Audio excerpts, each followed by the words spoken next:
Hello दोस्तों, यहाँ मैं आपके लिए लेके आया हूँ सिविल वन लाइनर का पार्ट 2। आई होप आपने पार्ट 1 जरूर देखा होगा और आपको अच्छा लगा होगा।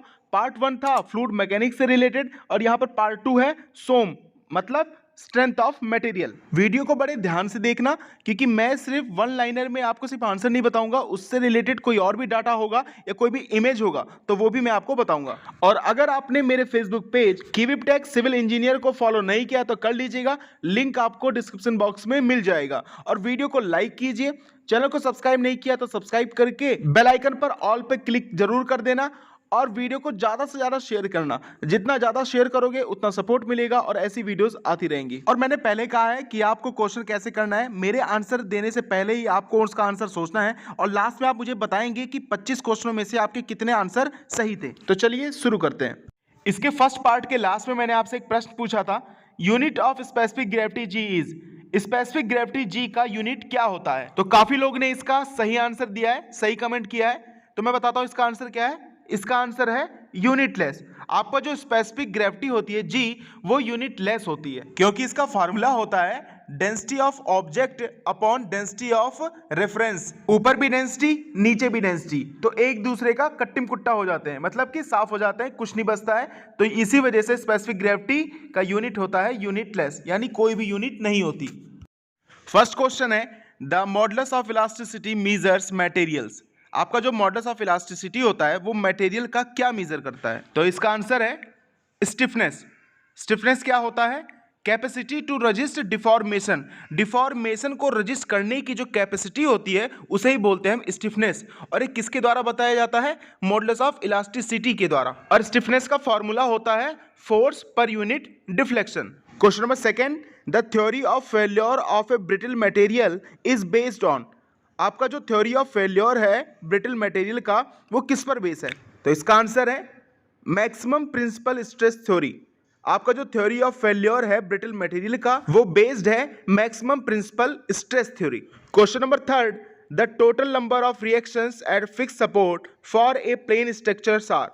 आपका जो फिक्स सपोर्ट है उस पर टोटल नंबर ऑफ रिएक्शन कितनी होती है? तो इसका आंसर है 3। देख सकते हैं आप इमेज में। अगर हम बात करें रोलर की तो यहाँ पर रिएक्शन 1 होता है, पिंड की बात करें तो यहाँ 2 रिएक्शन होता है, और अगर फिक्स्ड की बात करें जैसा कि आपके क्वेश्चन में पूछा गया है तो यहाँ पर 3 रिएक्शन है, वर्टिकल, हॉरिजॉन्टल और एक मूवमेंट। और अगर आपके पास एक सिंपल फ्रिक्शनलेस सरफेस है तो इस पर भी एक ही रिएक्शन होगा जो कि वर्टिकल में। आई होप अब आपको सारी कंडीशंस के लिए रिएक्शन पता चल गया होगा।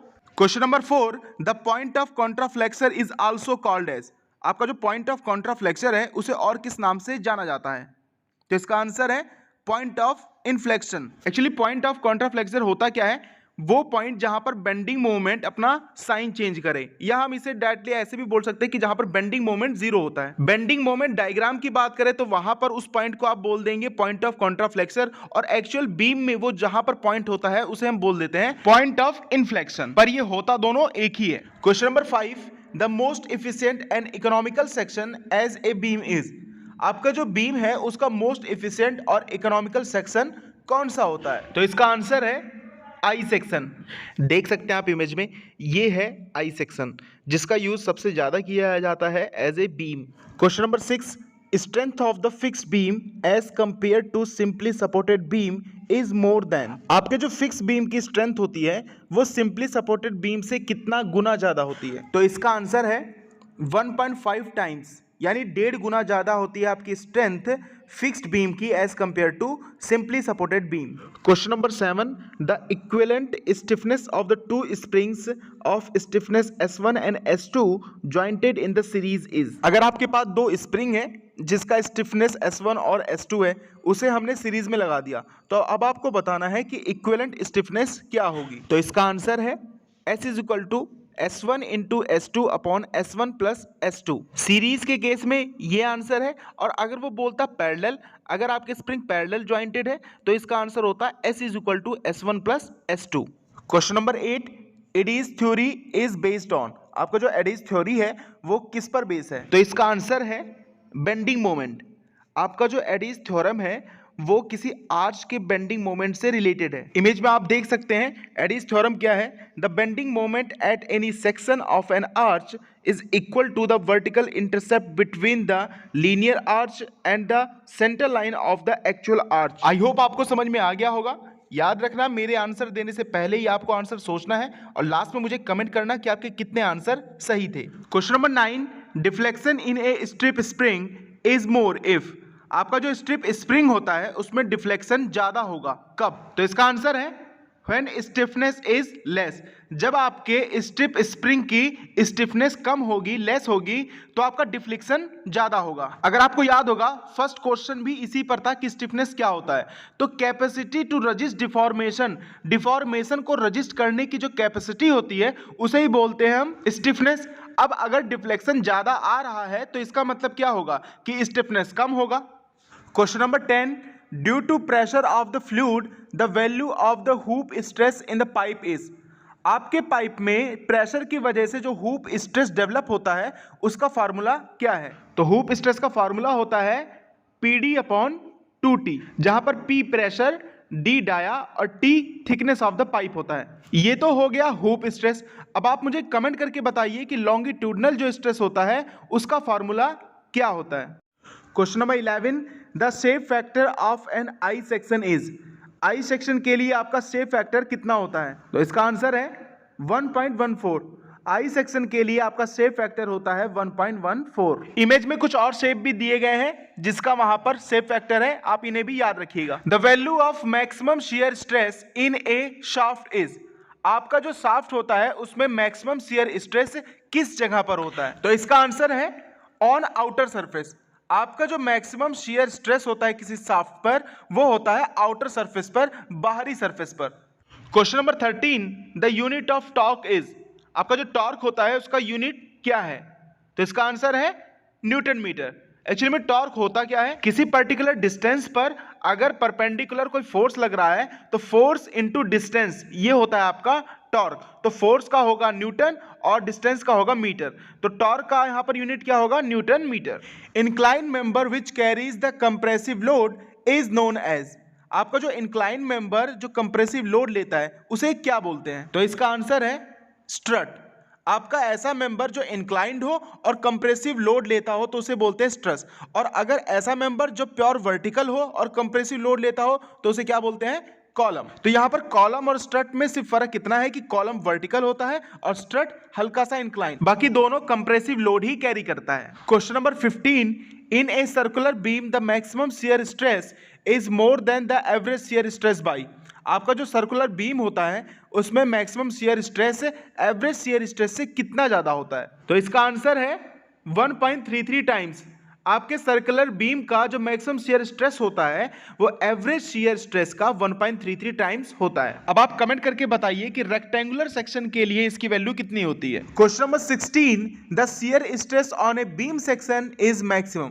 आपका जो बीम होता है उस पर शियर स्ट्रेस कहां पर मैक्सिमम होता है? तो इसका आंसर है at the neutral axis of the section. आपके न्यूट्रल एक्सिस पर शियर स्ट्रेस मैक्सिमम होता है किसी बीम में। अगर मैक्सिमम न्यूट्रल एक्सिस पर होता है तो इसका मतलब मिनिमम आपका आउटर सरफेस पर होता है। Question number 17, the structure made from rigid curved surface is known as. एक स्ट्रक्चर जो रिजिड कर्व्ड सरफेस से बना हो उसे क्या कहते हैं? तो इसका आंसर है शेल स्ट्रक्चर। इमेज में आप देख सकते हैं इस टाइप के जितने भी रिजिड कर्व्ड सरफेस के स्ट्रक्चर होते हैं उन्हें बोलते हैं हम shell structures. Question number 18, the value of Poisson ratio for incompressible material is. किसी इनकम्प्रेसिबल मटेरियल के लिए आपकी पॉइजन रेशियो कितना होता है? तो इसका आंसर है 0 अर्थात 0। इनकम्प्रेसिबल मटेरियल मतलब वो दबेगा नहीं, तो lateral strain upon longitudinal strain होगा नहीं, तो इसका मतलब 0। तो याद रखना इनकम्प्रेसिबल मटेरियल के लिए पॉइजन रेशियो 0 होता है। Question number 19, principal plane have. आपका जो प्रिंसिपल प्लेन है वो क्या होता है? तो इसका आंसर है 0 शियर स्ट्रेस। आपका जो प्रिंसिपल प्लेन होता है उसमें शियर स्ट्रेस 0 होता है।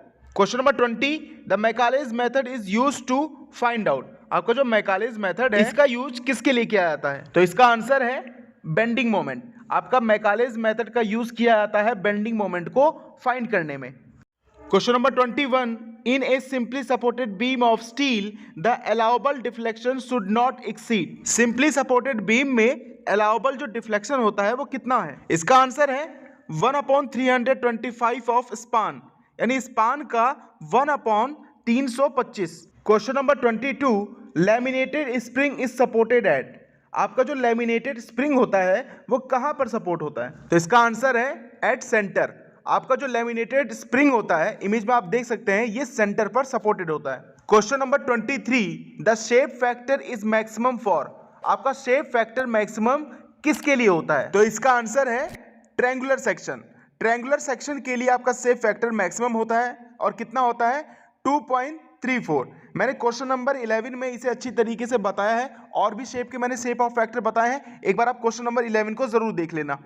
Question number 24, according to Indian standard 800 1984 the value of maximum permissible shear stress is. IS code 800 1984 के अकॉर्डिंग आपका जो मैक्सिमम परमिसिबल शियर स्ट्रेस होता है उसकी वैल्यू कितनी होती है?